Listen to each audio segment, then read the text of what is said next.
पर शंकर की भक्ति की जो ललक था, शंकर का विश्वास, शिव का अनुमोदन, शिव के प्रति जो दृढ़ता तुम्हारे हृदय में प्रकट हुई है, ये दृढ़ता तुम्हारी इतनी बढ़ गई है कि शंकर भगवान की निंदा भी तुम नहीं सुन पाते। तो शंकर भगवान क्या तुम्हारी झोली नहीं भरेगा? जब उसके लिए तुम हो गए, वो तुम्हारा हो गया।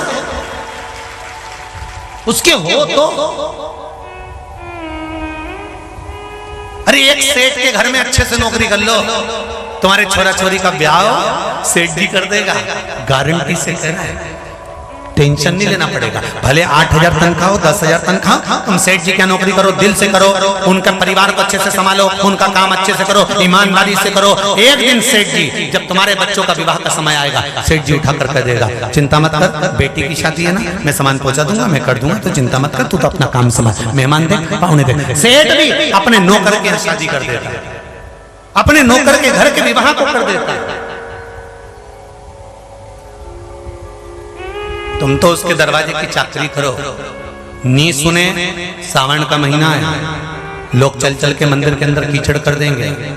घर से जाओ तो सबसे पहले जाके थाली वाली बाद में रखना, एक साइड में पहले, फिर पोछा वोछा लगा के, झाड़ू वाड़ू फेर के, इसके बाद हाथ माथ धो के, ये मत सोचना मैं गंदी हो जाऊंगी अगर पोछा छूंगी या झाड़ू लगाऊंगी। नहीं नहीं नहीं, ना जाने कितनों के चरण की गंदगी साफ करने का मौका मिलेगा तो बाबा भी हमारे सारे रास्ते साफ कर देगा। उसकी चौखट का चाकरी करो तो, उसके चौखट की सेवा करो तो।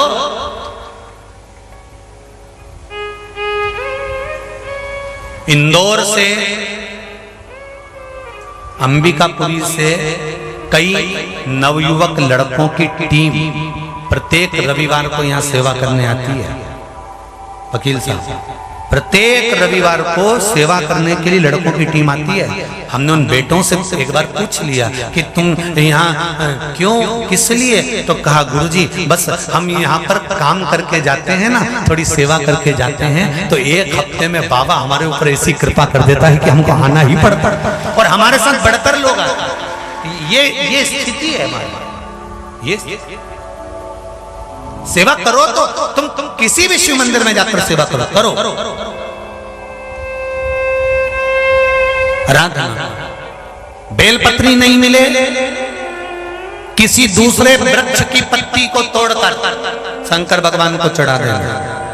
पत्ती भी ना मिले, शिव जी पे चढ़ी हुई बेल चढ़ा देना। वो भी नहीं मिले, 1 लोटा 2 लोटा जल चढ़ा देना।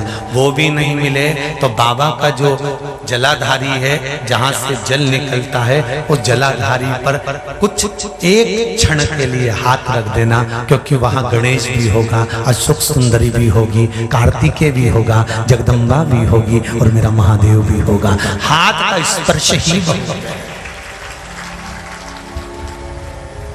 स्पर्श। उसकी भक्ति करो, उसका भजन करो, स्मरण करो, उसके भजन। मेरे बाबा तेरी नौकरी सबसे बढ़िया, सबसे हरी, जब से तेरा गुलाम हो गया, तब से मेरा भी नाम हो गया। जब से तेरा गुलाम हो गया, तब से मेरा भी नाम हो गया। वरना औकात क्या थी मेरी, सबसे बढ़िया है, सबसे बढ़िया। कुबेर भंडारी तेरी नौकरी सबसे बढ़िया है, सबसे खरी। शिव आराधना, शंकर की आराधना। मौका मिले बाबा का जल समर्पित करें, शिव स्मरण करें। उसकी भक्ति के बिना कुछ नहीं। महाराज शिव पुराण कह रहे हैं, शंकर भगवान ने गंगा और पार्वती को समझाया।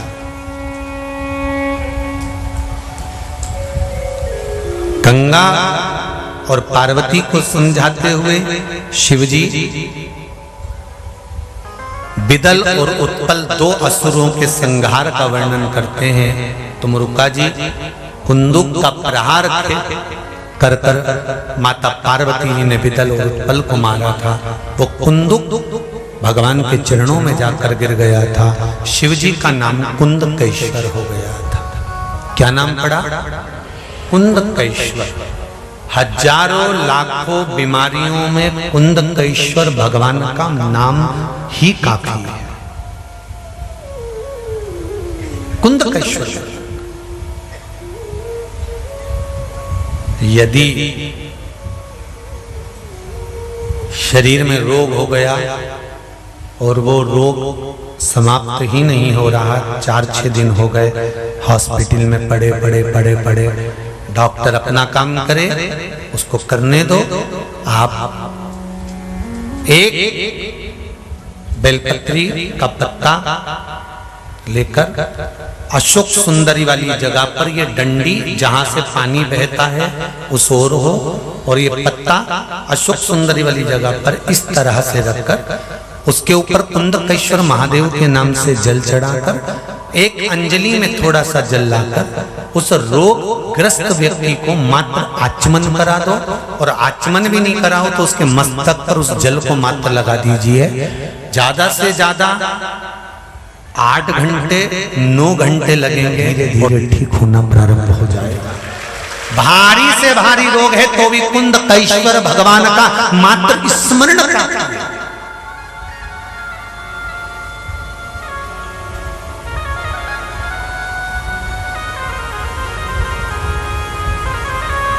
मेरा शंकर जहां रहता है उसी नाम से पूजा जाता है। कुंदुक का प्रहार करा, कुंदकेश्वर हो गया। पीपल के वृक्ष के नीचे गए पिपलेश्वर महादेव हो गए, बड़ के पेड़ के नीचे गए बटकेश्वर महादेव हो गए, गंगा के घाट पर बैठे गंगेश्वर महादेव हो गए, बीच में से शिवलिंग चटक गया खंडेश्वर महादेव हो गए।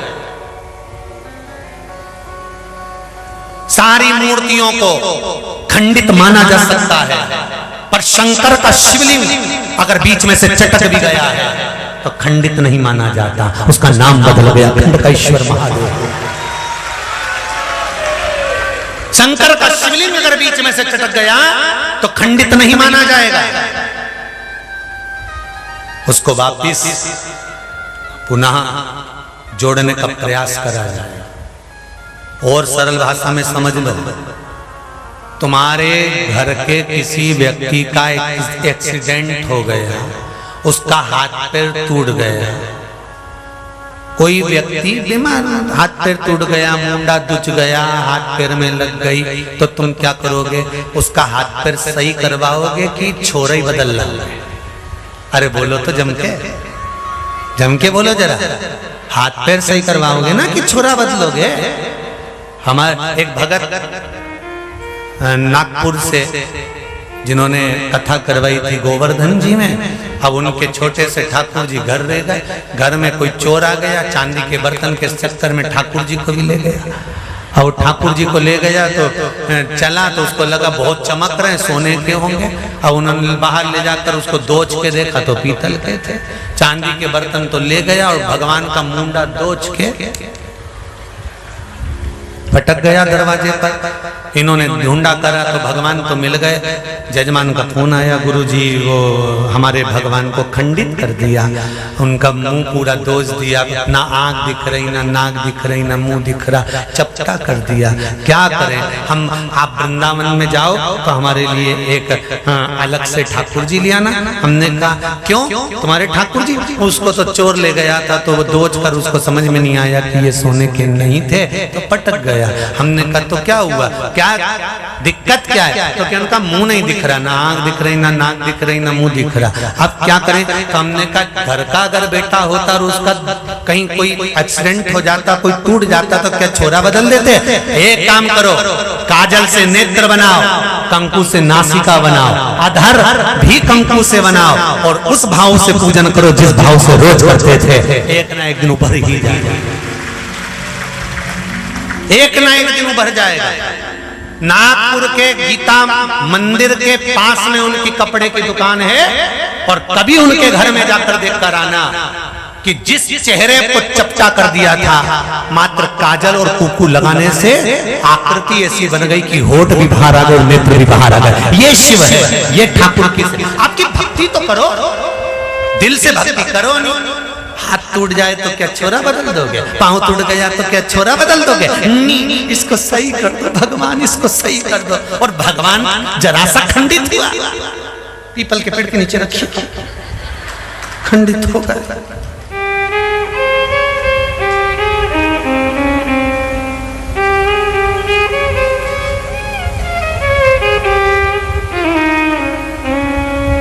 बड़ के नीचे बैठा बटकेश्वर है, पीपल के नीचे बैठा पिपलेश्वर है।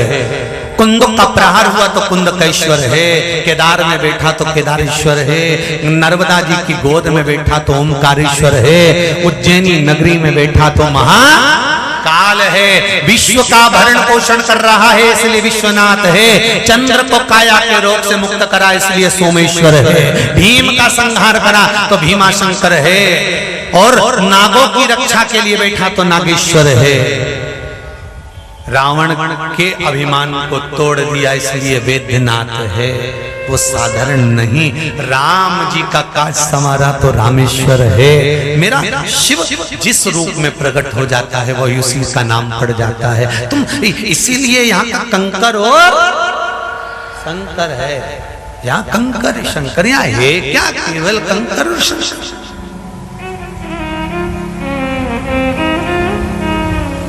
ऐसी अमृतवाणी सुनने के लिए हमारे चैनल को सब्सक्राइब करें और भगवान शिव की कृपा पाने के लिए कमेंट में हर हर महादेव अवश्य लिखें।